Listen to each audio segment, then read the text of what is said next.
Ito ang buhay Kristiyano ngayon. Babasahin natin at pag-aaralan ang ikalimang kabanata ng Lukas.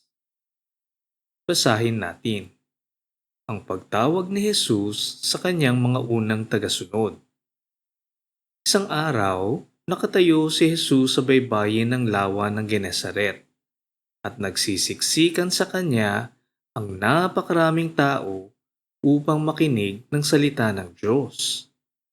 May nakita si Jesus na dalawang bangka sa baybayin. Nagbabaan na sa bangka ang mga mangingisda at naghuhugas na ng mga lambat nila.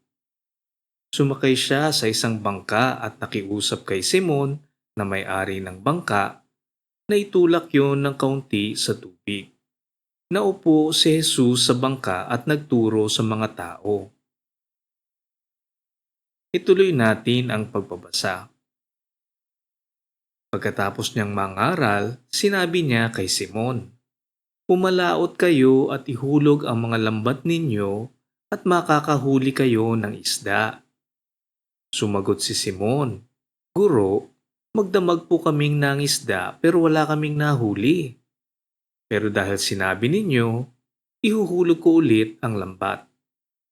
Kaya pumalaot sila at inihulog ang lambat. At napakaraming isda ang nahuli nila hanggang sa halos masira na ang kanilang lambat. Kaya kinawayan nila ang kanilang mga kasama na nasa isa pang bangka para magpatulong. Tinulungan sila ng mga ito at napuno nila ng isda ang dalawang bangka hanggang sa halos lumubog na sila. Na makita yon ni Simon Pedro, lumuhod siya sa paanan ni Jesus at sinabi, "Lumayo po kayo sa akin, Panginoon, dahil makasalanan ako." Ganito ang naging reaksyon niya dahil labis siyang namangha pati na ang mga kasamahan niya sa dami ng nahuli nila. Namangha rin sina Santiago at Juan na mga anak ni Zebedee na mga kasosyo ni Simon. Sinabi ni Jesus kay Simon, "Huwag kang matakot. Mula ngayon, hindi na isda ang huhulihin mo kundi mga tao na, upang madala sila sa Diyos." Nang maitabi na nila ang kanilang mga bangka, iniwan nila ang lahat at sumunod kay Jesus. Bago dumating si Jesus, walang mahuli ang mga mangingisda. Ngunit nang sumunod sila kay Jesus, napakarami nilang nahuling isda. Isa itong paglalarawan na walang maaring maligtas kundi sa paniniwala kay Jesus. At kung tayo naman ay maniniwala, tayo ay magkakaroon ng kaligtasan. At napakarami ng maliligtas sa buong sanlibutan. Nang tawagin si Simon na sumunod kay Jesus, sumunod silang lahat kaagad. Tinalikuran ni na Simon ang pangingisda na kung iisipin natin, ay siya namang kanilang kabuhayan. Matatanong natin, kaya natin talikuran ang ating kabuhayan kapag tinawag na tayo ni Jesus na manilbihan? Gaano katibay ang ating pananampalataya na ang pagsunod natin kay Jesus ay mas mahalaga kung ikukumpara natin sa ating paghahanap buhay para sa ating pamilya? Nag-aaral pa ako at may kabataan pa nang una kong mapag-alaman ang tungkol kay Jesus. At sa panahong ito, alam kong hindi handa ang aking puso na sumunod kay Jesus. At marami akong kasalanang hindi ko mabitawan. Nagdaan ang mga taon na naging mga dekada at ang aking mga kasalanan ang nanaig sa buhay ko at tuluyan akong lumayo sa Diyos. Nabubuhay ako para sa aking sarili lamang at ako ay nalugmok sa kasalanan. Minsan sumusunod ako, ngunit kadalasan ay hindi. Ako ay naging isang maligamgam na tagasunod. Ngunit sa aking katandaan, Hindi ako pinabayaan ng Diyos na maiwan sa aking mga kasalanan. Dumaan ako sa disiplina ng Diyos. Kinuha ng Diyos ang aking napag-ipunan, kabuhayan at katungkulan na siyang nagbibigay daan sa aking maling pamumuhay. Dito ko nakita na walang kabuluhan ang aking mga pinanghahawakan sa mundo at walang patutunguhan ng aking buhay kundi paghahatol at kamatayan. Lumayo ang mga mahal ko sa buhay at nawala ang mga tinatawag kong kaibigan. Lubos ang aking pasasalamat, kapatid, dahil hindi ako kinalimutan ng Diyos at hindi niya ako pinabayaan sa aking kalagayan. Binigyan niya ako ng bagong pag-asa sa katauhan ng tagapagligtas. Iniisip ko, kapatid, kung di niya ako pinadaan sa kanyang disiplina, magpapakumbaba kaya ako at lalapit kay Jesus? Kung di ko naramdaman ang hirap at pagdadalamhati na dulot ng aking mga kasalanan, tatalima ba ako sa tawag ni Jesus? Dito ko naintindihan ang dakilang pagmamahal ng Diyos Ama sa akin, na mabigyan ako ng habag, kapatawaran, at kaligtasan kahit na ako ay isang mabigat na makasalanan. Ano ang mapapala ng Diyos para iligtas ako? Ngunit para ipakita sa ating lahat ang kanyang pagmamahal sa atin. Matatanong kita, kapatid, nakakakilala ka na ba kay Jesus? Lumapit ka na ba sa Kanya? Alam ba natin na si Jesus ang bukod tanging paraan para sa ating kaligtasan sa paghahatol na darating? Nawa ay buksan ng Diyos Ama ang ating puso at isipan nang sa ganoon ay makilala natin ang tagapagligtas na si Jesus. Sa ating buhay Kristiyano ngayon, alam nating mahirap iwanan ang ating mga inaalagaang kasalanan. At kagaya ni Simon, mahirap iwanan ang ating mga mahal sa buhay. Mahirap talikuran ang ating kabuhayan. At totoong marami sa atin ang hindi handang ialay ang ating buong buhay para kay Jesus. Ngunit ito ang kailangan nating gawin, kapatid, sapagkat lahat ng ating iiwanan ay hindi maikukumpara sa halaga ng isang buhay na sumusunod, sumasampalataya at naninilbihan kay Jesus. Basahin natin. Pinagaling ni Jesus ang isang lalaking may malubhang sakit sa balat. Isang araw, nang nasa isang bayan si Jesus, lumapit sa kanya ang isang lalaking may malubhang sakit sa balat. Lumuhod ito sa harap niya at nagmamakaawa na pagalingin siya. Sinabi niya, "Panginoon, kung gusto niyo po, mapapagaling niyo ako upang may turing akong malinis." Hinawakan siya ni Jesus at sinabi, "Gusto ko, luminis ka." At gumaling agad ang kanyang sakit. Sinabihan siya ni Jesus, "Huwag mo itong sasabihin kahit kanino. Sa halip, pumunta ka sa pari at magpasuri. Pagkatapos, maghandog ka ayon sa iniutos ni Moises bilang patunay na malinis ka na." Pero lalo pang kumalat ang balita tungkol kay Jesus. Kaya dumating ang napakarami pang mga tao upang makinig sa mga aral niya at upang mapagaling sa kanilang mga sakit. Pero laging pumupunta si Jesus sa ilang at doon nananalangin. Tingnan naman natin ang pagtatanong ng may sakit kay Jesus. Mapagkumbaba siyang humingi ng tulong at sinabi niya ang mga salitang, "Kung gusto niyo po." Tumugon naman si Jesus na gusto niyang pagalingin siya.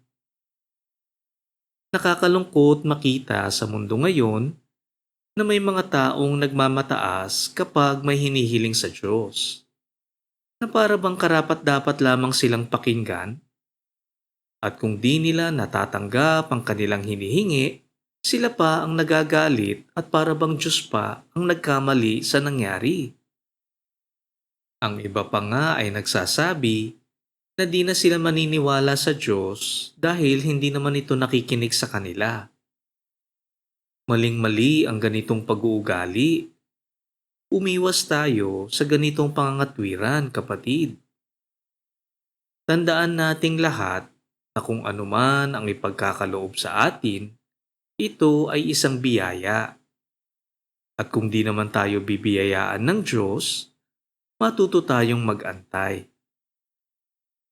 Alamin lang natin, mga kapatid, na kung mabibiyayaan tayo o hindi, magtiwala tayo na sa lahat ng panahon, tanging ang kabutihan natin ang laging kalooban ng Diyos. Sa ating buhay Kristiyano ngayon, gayahin natin ang pagtatanong ng lalaking may sakit na nagpapakita ng buong pagpapakumbaba. Alam niya na siya ay isang makasalanan, marumi at hindi karapat-dapat sa mata ni Jesus. Hindi rin niya inisip na antimano siyang kakaawaan at di siya nakakasiguro kung pagagalingin nga siya. Ang puso niya ay mababasa natin sa kanyang pananalita. Ito ang isang mahalagang aral na dapat nating isabuhay sa tuwing tayo ay may hihilingin sa Panginoon. Basahin natin. Pinagaling ni Jesus ang isang paralitiko. Isang araw habang nangangaral si Jesus, may mga Pariseo at mga tagapagturo ng kautusan na nakaupo malapit sa kanya. Nanggaling ang mga ito sa iba't ibang bayan ng Galilea at Judea at maging sa Jerusalem. Taglay ni Jesus ang kapangyarihan ng Panginoon para magpagaling ng mga may sakit. May mga taong dumating na buhat-buhat ang isang lalaking paralitiko na nasa higaan. Sinikap nilang ipasok ito sa bahay upang ilapit kay Jesus. Pero hindi sila makapasok dahil sa dami ng tao. Kaya umakyat sila sa bubong at binutasan ito. Pagkatapos, ibinaba nila sa harap ni Jesus ang paralitikong nakahiga sa kanyang higaan. Nang makita ni Jesus ang kanilang pananampalataya, sinabi niya sa paralitiko, "Kaibigan, pinatawad na ang mga kasalanan mo." Makikita natin dito na ang paralitiko ay nagsasalarawan sa isang taong makasalanan sa mundo. Naghahanap ito ng lunas sa kanyang mga pasaning kasalanan. Ngunit alam naman niyang wala siyang makikitang lunas at magtatanggal ng kanyang mga kasalanan dito sa mundo. Kaya naman maghahanap siya ng mga taong tutulong sa kanya. Mga taong may malasakit para makahanap siya ng lunas na magtuturo sa kanyang lumapit kay Jesus na tagapagligtas. Kung ang mga kaibigan ng paralitiko ay nagdala sa kanya kay Jesus para mapagaling, hindi ba't ganito rin ang pamamahagi natin ng magandang balita para ang makasalanan sa mundo ay magkaroon ng kaligtasan kay Jesus? Nawa ay makita natin ang ating katauhan sa paralitiko bilang mga makasalanan at ang mga kaibigan ng paralitiko na nagtuturo sa makasalanan sa bukod tanging tagapagligtas. Tayo ang paralitiko dahil tayong lahat ay makasalanan. Tayo rin ang mga kaibigan ng paralitiko dahil tayo ang tumutulong na makilala ng mga makasalanan ang tagapagligtas na si Jesus. Ano-ano ba ang mga tulong na maaari nating ibigay para makilala ng mundo si Jesus? Kailangan siguro ay may pakita natin ang ating paniniwala sa ating pamumuhay. na sumusunod tayo sa mga kautusan ng Diyos. Kailangan siguro may pakita natin ang pagpapatawad sa mga nagkakasala sa atin. Kailangan siguro ituro at gabayan natin sila sa pagbabasa at pag-aaral ng salita ng Diyos. Kailangan siguro isantabi natin ang ating sarili, tumulong sa kahit anong paraan, maging bukas palad at maging mapagbigay. Kailangan siguro makiramay tayo sa mga nagdadalamhati. Kailangan siguro mabuhay tayo ng tapat sa ating kapwa. Kailangan siguro na mahalin natin ang ating kaaway. Kapatid, alam nating lahat na mahirap gawin ang ganitong mga bagay. At aaminin ko sa iyo kapatid na ako rin ay madalas na nagkukulang dito. Ngunit tandaan natin na ito ang mga bagay na nagpapakita ng ating pagmamahal sa ating kapwa na ayon sa kautusan ni Jesus.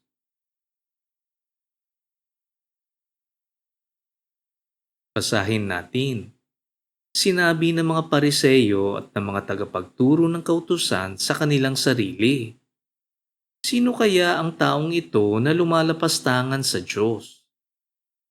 Walang makakapagpatawad ng kasalanan kundi Diyos lang." Pero alam ni Jesus ang iniisip nila, kaya tinanong niya ang mga ito, "Bakit kayo nag-iisip ng ganyan? Alin ba ang mas madaling sabihin? Pinatawad na ang iyong mga kasalanan? O tumayo ka at lumakad?" Ngayon, papatunayan ko sa inyo sa pamamagitan ng pagpapagaling sa taong ito na ako na anak ng tao ay may kapangyarihan dito sa lupa na magpatawad ng mga kasalanan. At sinabi niya sa paralitiko, "Tumayo ka, buhatin mo ang higaan mo at umuwi." Tumayo agad ang paralitiko sa harap ng lahat. Binuhat nga niya ang kanyang higaan at umuwing nagpupuri sa Diyos. Namangha ang lahat at pinuri nila ang Diyos. Sinabi nila, kahanga-hanga ang mga bagay na nakita natin ngayon. Ipinapakita ni Jesus na ang pinakamalaking pangangailangan ng tao sa mundo ay hindi pagpapagaling sa karamdaman o kapansanan, ngunit ang kapatawaran sa ating mga kasalanan. Ito ang dahilan kung bakit sa nabasa natin sa naunang talata, hindi siya muna pinagaling, ngunit pinatawad ang kanyang mga kasalanan. Tama ang sinasabi ng mga Pariseyo na Diyos lamang ang maaaring magpatawad ng mga kasalanan. Ngunit di nila kinikilala si Jesus bilang tagapagligtas at anak ng Diyos. At dahil di nila kilala kung sino si Jesus, di rin nila alam na binigyan siya ng kapangyarihang magpagaling ng lahat ng may sakit at magpatawad ng lahat ng kasalanan. Ito ang sinasaad ng mga isinulat ng mga propeta, na siya namang tinutupad ni Jesus dito. Ano kaya ang nararamdaman ng mga taong saksi sa himalang ito, na nakaririnig sa sinasabi ni Jesus? Di nila maikakaila na ginawa ni Jesus ang kanyang sinabi. Sino nga ba ang nakakapagpagaling ng isang paralitiko? Ang ginawa ni Jesus ay pagpapatunay na mayroon siyang kapangyarihang magpatawad ng kasalanan. Marami ang taong nakakita sa mga gawa ni Jesus. Ngunit matatanong natin kung ilan ang totoong naniniwala. Ganoon din sa kasalukuyan, mga kapatid. Marami ang nakakaalam kay Jesus. Ngunit matatanong natin, bakit marami sa atin ang hindi sumusunod sa kanyang mga kautusan? Sa ating buhay Kristiyano ngayon, ang ating pananampalataya ay makikita sa ating pagsunod kay Jesus. Maaaring kilala natin si Jesus, ngunit di naman natin siya itinuturing na Panginoon. Ang sabi ni Jesus sa ika-14 na kabanata ng Juan, "Kung mahal niyo ako, susundin niyo ang aking mga utos."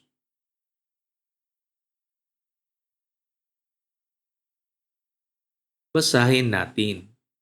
Tinawag ni Jesus si Levi.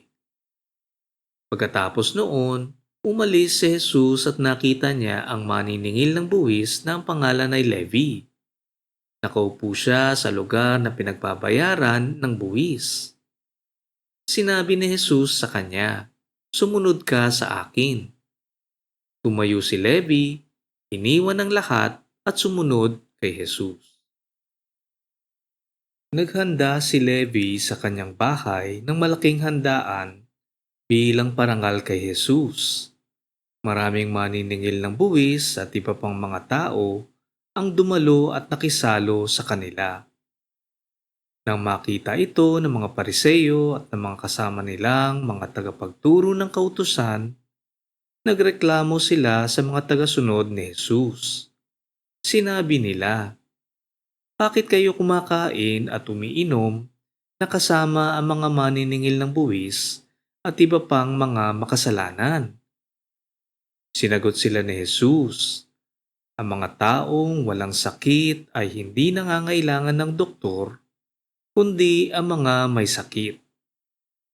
Hindi ako naparito upang tawagin ang mga taong matuwid sa sarili nilang paningin, kundi ang mga makasalanan upang magsisi sila sa kanilang mga kasalanan." Bilang isang maniningil ng buwis, mababa ang tingin ng mga tao kay Levi dahil ang ganitong kabuhayan ay itinuturing na marumi. Ang kababaan ng pagtingin sa mga katulad ni Levi ay katulad din sa pagtingin sa mga babaeng bayaran nung panahon na yon. Ngunit narito at tinawag siya ni Jesus at ginawang tagasunod. Sapagkat ang mga taong katulad ni Levi na makasalanan, ang siya namang sinadya ni Jesus sa mundo. Malamang ay mayaman si Levi dahil sa kanyang katungkulan, ngunit hindi ito nag-alinlangan. Iniwan niya ang lahat at sumunod kay Jesus. Masasabi ba natin na kaya nating talikuran ang lahat para sumunod lamang kay Jesus? Ang parangal at paghahanda para kay Jesus ay di nakatakas sa mga mata ng Pariseo. Sa pambabatikos nila kay Jesus, nagpapakita lamang ito na hindi nila naiintindihan ang puso ni Jesus. Ang pinunta ni Jesus sa mundo ay ang mga taong nawawalan ng pag-asa, mga taong nagdurusa, mga taong aba at inaapi, mga taong lugmok sa kanilang kasalanan ngunit nais magbagong buhay, mga taong nagsisisi sa kanilang kasalanan kahit na ano pa ang antas nito sa buhay. Madalas nating ihambing ang ating sarili sa mga taong tulad ng mga ito upang maiangat ang ating sarili sa mata ng lipunan. At sa ganitong paraan, iniisip natin na tayo ang taong matuwid para patunayan na tayo ay mas banal. Napapaniwala natin ang sarili na tayo ay isang mabait na tao at dahil dito, wala tayong pangangailangan sa isang tagapagligtas. Ito ang tinutukoy ng mga taong matuwid sa kanilang paningin. Sa ating buhay Kristiyano ngayon, ganito rin ba ang nilalaman ng ating puso? Matuwid ba ang tingin natin sa ating sarili?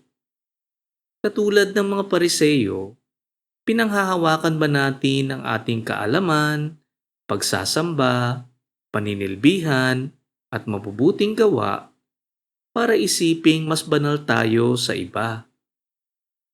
Kapatid, kailangan nating makita na hindi matatakpan ng mga ito ang kasalanan natin sa mata ng Diyos. Mangilatis tayo ng ating puso. Magpakumbaba tayo sapagkat tayo ay makasalanan. Huwag nating ihambing ang ating sarili sa iba sapagkat ang ating mga kasalanan ay laban sa Diyos. Dumating na ang tagapagligtas. Lumapit tayo sa Kanya para sa ating kapatawaran at kaligtasan. Basahin natin ang tanong tungkol sa pag-aayuno. May mga tao roon na nagtanong kay Jesus. Ang mga tagasunod ni Juan at ng mga Pariseo ay madalas mag-ayuno at manalangin. Bakit ang mga tagasunod mo ay panay lang ang kain at inom? Sumagot si Jesus, maaari bang hindi kumain ng mga panauhin sa kasalan habang kasama pa nila ang lalaking ikakasal? Siyempre, hindi. Ngunit darating ang araw na kukunin sa kanila ang lalaking ikakasal at saka sila mag-aayuno. Sinabi rin ni Jesus sa kanila ang mga talinghaga na ito. Hindi ginugupit ang bagong damit para itagpi sa luma. Kapag ginawa ito, masisira ang bagong damit at ang tagping bago ay hindi babagay sa lumang damit. Wala ring naglalagay ng bagong alak sa lumang sisidlang balat dahil puputok ang sisidlan at matatapon ang alak. At ang sisidlan ay hindi na mapapakinabangan pa. Sa halip, inilalagay ang bagong alak sa bagong sisidlang balat. Wala ring taong nakainom na ng lumang alak ang maghahangad ng bagong alak dahil para sa kanya, mas masarap ang luma. Nagtuloy ang pambabatikos ng mga Pariseo kay Jesus. Mula sa pagpili kay Levi na maniningil ng buwis, sa pakikihalubilo ni Jesus sa mga makasalanan, hanggang sa hindi pag-aayuno at pagdarasal ng kanyang mga tagasunod kung ikukumpara sa mga tagasunod ni Juan. Ang mga ito ay mga gawang minamasama ng mga Pariseo sa kanilang pagsunod sa kautusan. Hindi sila nakikisalamuha sa mga kinikilalang masasamang tao. Masinsin sila sa pagsunod sa mga tradisyon katulad ng pagdarasal at pag-aayuno. At kung ito ang mahalaga sa kanila, ito naman ang mga pinabulaanan ni Jesus sa kanyang pagtuturo. Ang pinagmumulan nito ay ang di nila pagkilala kay Jesus bilang tagapagligtas, bilang anak ng Diyos. May tamang panahon para sa pag-aayuno at pagdarasal. Ngunit dapat lamang magsiya ang mga tagasunod habang kapiling pa nila si Jesus. At alam naman natin ang magiging karanasan ng mga tagasunod ni Jesus ng puno ng pagdurusa at paghihirap at pag-uusig sa pagbalik ni Jesus sa langit. Ang talinghaga ukol sa sisidlang balat ay naghahambing sa kautusan ni Moises at sa magandang balita na ipinamamahagi ni Jesus. Ang kautusan ang nagpapakita kung ano ang mga kasalanan sa mata ng Diyos. At sa kabila ng kagustuhan ng mga Hudyo na makasunod sa kabuuan nito, wala ni isa ang nabuhay ng walang kasalanan. Kaya naman ang kautusan ang nagbibigay lamang ng kamatayan para sa lahat. Ang magandang balita ay magbibigay ng kapatawaran at kaligtasan sa mga maniniwala sa tagapagligtas. Sa talinghaga ni Jesus, ang lumang sisidlang balat ay ang kautusan ni Moises na lumang tipan. At ang bagong sisidlang balat naman ay ang magandang balita ng bagong tipan. Ang pagsunod sa mga kautusan ay parang lumang alak. Ito ang kailangang gawin sa lumang tipan ayon sa kautusan ni Moises. Ang paniniwala kay Jesus bilang tagapagligtas ay ang bagong alak. Nang sa ganon ay magkaroon tayo ng kaligtasan sa bagong tipan. Hindi natin magagamit ang pagsunod sa kautusan para magkaroon ng kaligtasan, sapagkat wala naman sa ating lahat ang kayang sumunod sa kabuuan ng kautusan. Bukod tanging si Jesus lamang ang nabuhay ng walang kasalanan. At dahil sa natupad na ang kautusan, napawalang bisa ang hatol ng kamatayan sa ating mga naniniwala. Ang pananampalataya kay Jesus ang nagliligtas sa tao. Ang mabubuting gawa ay di nagliligtas sa tao, ngunit ito ang patunay ng ating pananampalataya kay Jesus. Pansinin natin ang nakasulat na nagpapatukoy sa pagtanggi ng mga nakasanayan ang lumang alak sa bagong alak ng magandang balita. Ito ay nagpapatukoy sa pagtanggi ng mga Pariseo kay Jesus bilang tagapagligtas.